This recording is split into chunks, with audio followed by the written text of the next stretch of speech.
Assalamualaikum warahmatullahi wabarakatuh.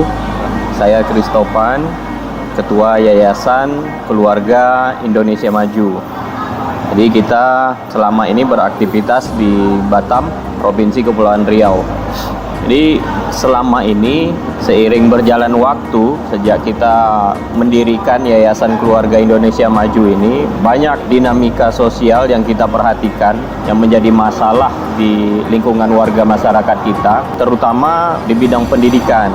Kita melihat bahwa pelajar-pelajar kita, kaum muda kita, kaum muda terdidik khususnya, itu bersekolah, mengikuti perkuliahan, mereka belum memiliki pemahaman yang konkret tentang tujuan pendidikan yang mereka ikuti. Jadi sekolah ya sekedar sekolah, kuliah ya sekedar kuliah, mengejar nilai di atas kertas dan gelar sarjana. Padahal pendidikan ini adalah sarana untuk pengembangan diri insan-insan akademis ini.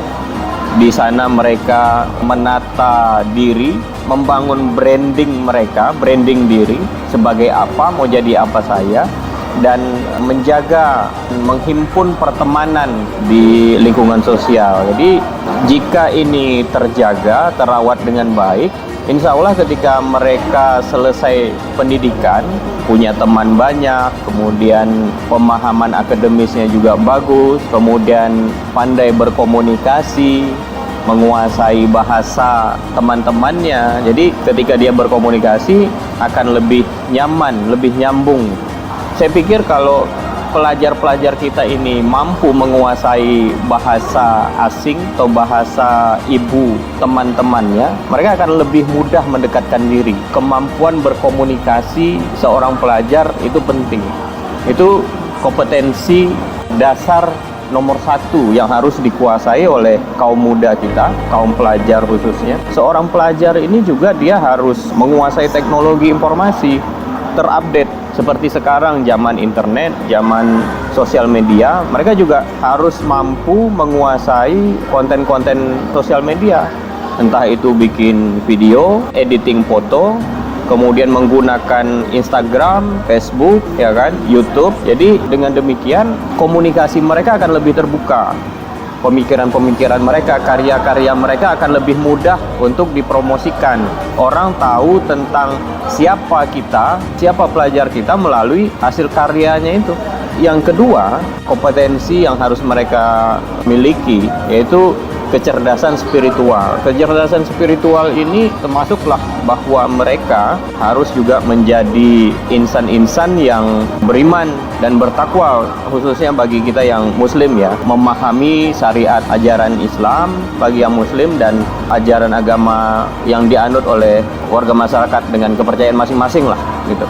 Kecerdasan spiritual ini juga akan menunjang kecerdasan intelektual dan emosionalnya tentunya. Jadi mereka mau bicara apa, mereka mau melakukan apa, jika itu didasari dengan fondasi kecerdasan spiritual, pemahaman agama yang baik, insya Allah semuanya akan selamat lah. Bagi pelajar-pelajar kita, mereka harus paham itu. Al-Quran itu jangan hanya dibaca, tapi baca juga dengan bahasa Arab dan maknanya. Ketika mereka membaca, mereka memahami substansi dari setiap ayat yang mereka baca. Nah, dari situlah kemudian mereka memahami apa yang harus dilakukan, apa yang diajarkan di dalam Al-Quran, dan apa yang harus mereka lakukan sehari-hari.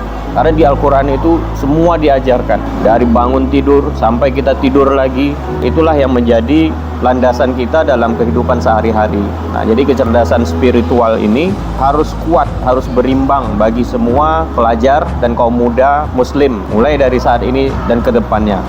Kemudian kompetensi nomor 3 manusia-manusia unggul yang kita harapkan adalah tubuh yang sehat dan memiliki kemampuan bela diri. Jadi kita ini kadang warga masyarakat kita ketika menghadapi penindasan, dijahati orang, ya kita nggak bisa melawan. Kenapa? Badan kita itu lemah, ringkih. Bagaimana cara kita membangun tubuh yang kuat? Ya kita harus makan teratur, jangan malas-malas makan. Ini kadang pelajar kita ini malas makan, belum apa-apa udah sakit mah.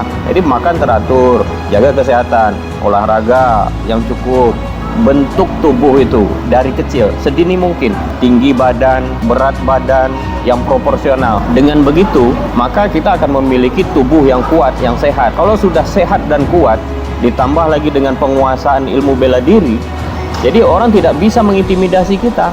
Insya Allah kita selamat. Kompetensi nomor 3 adalah bahwa kaum muda Islam ke depan, dia harus sehat, kuat, dan menguasai ilmu bela diri. Jadi dia bisa selamat dirinya dan menyelamatkan orang lain. Kompetensi nomor 4 yang harus dikuasai adalah kemampuan dasar berbisnis, memanfaatkan potensi kekayaan sumber daya alam di sekitar kita menjadi lahan bisnis. Kaum muda ke depan itu harus cerdas mengelola potensi kekayaan alam, memanfaatkannya menjadi sumber penghasilan. Jadi misal nelayan mereka menangkap ikan, ada yang bisa dijual langsung ke pasar, kadang ada juga yang dikelola oleh istri-istrinya, istri para nelayan ini. Mereka olah lagi menjadi kerupuk ikan, menjadi ikan asin, ada yang ikan kering yang tawar atau cumi kering. Nah, produk-produk seperti ini kalau kita pasarkan dengan baik dan benar itu menjadi produk yang mahal, laku dijual, banyak yang butuh gitu. Jadi itu bisa jadi lahan bisnis. Ketika kita bicara Batam, orang berkunjung ke Batam, apa yang dibawanya pulang gitu? Oh, ini Batam negeri maritim nih, laut. Nah, jadi apa oleh-oleh khas Batam seharusnya? Ya hasil olahan, hasil laut mestinya. Entah itu ikan bilis, entah itu kerupuk ikan, entah itu cumi kering, ya kan? Nah, ini kan menjadi peluang bisnis yang bisa dikelola oleh kaum muda, pelajar kita. Nah, dengan demikian, generasi kita ke depan tentu dia akan menjadi generasi pebisnis, orang-orang yang maju. Belum lagi dia selesai pendidikan sudah menjadi pengusaha. Itu kan jadi catatan yang bagus di negeri ini, bahwa warganya menjadi orang-orang yang maju. Itulah yang kita harapkan di Yayasan Keluarga Indonesia Maju ini.